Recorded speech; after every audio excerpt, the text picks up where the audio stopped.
हमारे साथ जुड़े रहने के लिए हमारे YouTube चैनल को सब्सक्राइब करें, साथ ही बेल आइकन को दबाएं। नेट्रिक न्यूज की खबरें सबसे पहले देखने के लिए। नमस्कार, स्वागत है आपका नेट्रिक न्यूज में। मैं हूं आपके साथ सपना दुबे।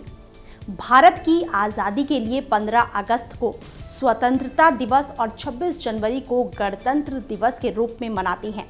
ऐसे ही अब 5 अगस्त 2019 को कश्मीर को आज़ाद कराने के लिए याद किया जाएगा। भारत की मोदी सरकार ने जम्मू कश्मीर को स्पेशल स्टेट्स का दर्जा देने वाला अनुच्छेद 370 को खत्म कर दिया है। इसी के साथ जम्मू कश्मीर जब 2 भागों में बंट चुका है। जम्मू कश्मीर और लद्दाख दोनों को अलग कर दिया गया है।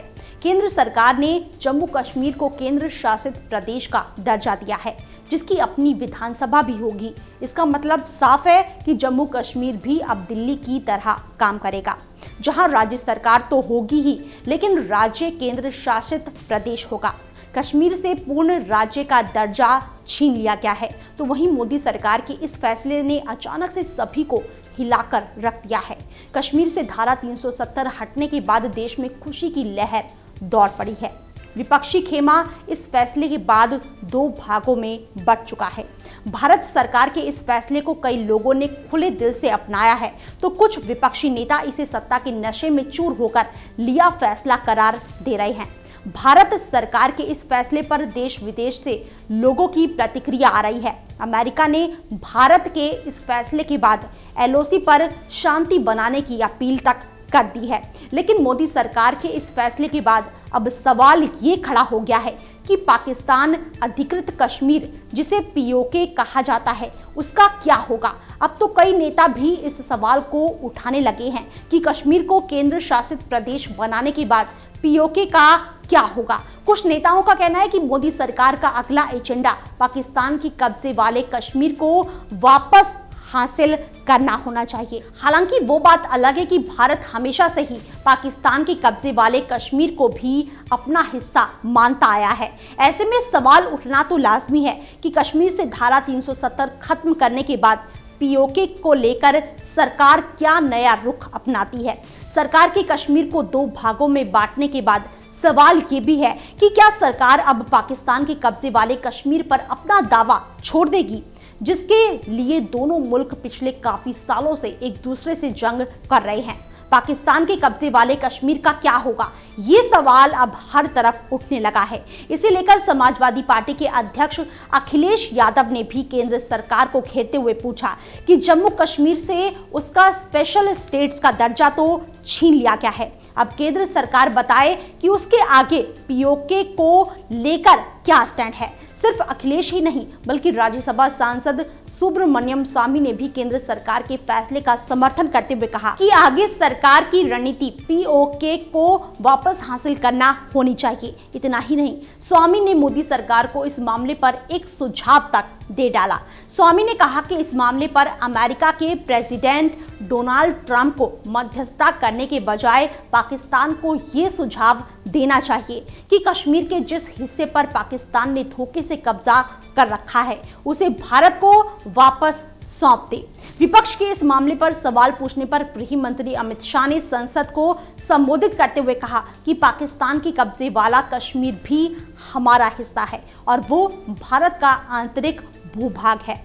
जम्मू कश्मीर में विधानसभा की 107 सीटें हैं, जिसमें से 24 POK में खाली रखी जाती हैं। ये एक प्रतीक है जो संदेश देता है कि POK के पूरी तरह भारत में मिल जाने के बाद उन सीटों को भर दिया जाएगा।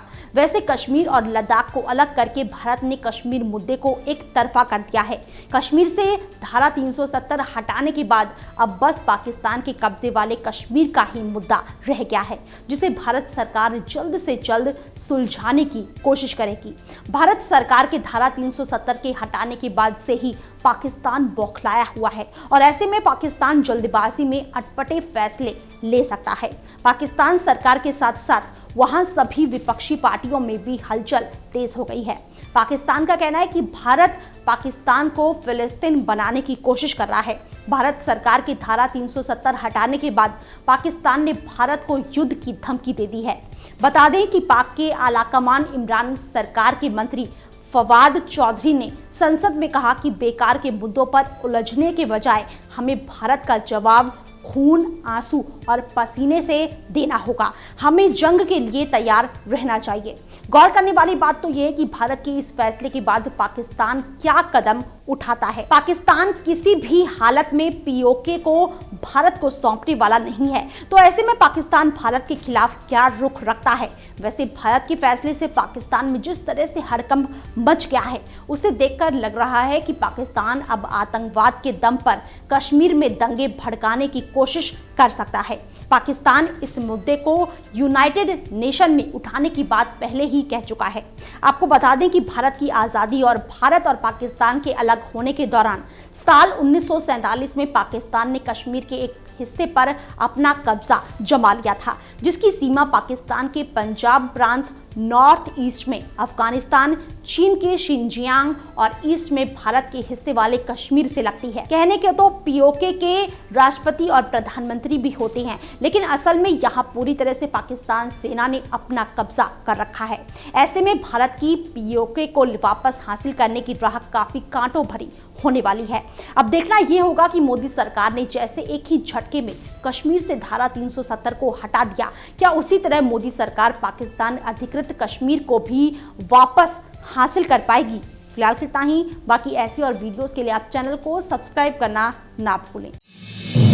आप देख रहे हैं नेट्रिक न्यूज, साहस सच कहने का।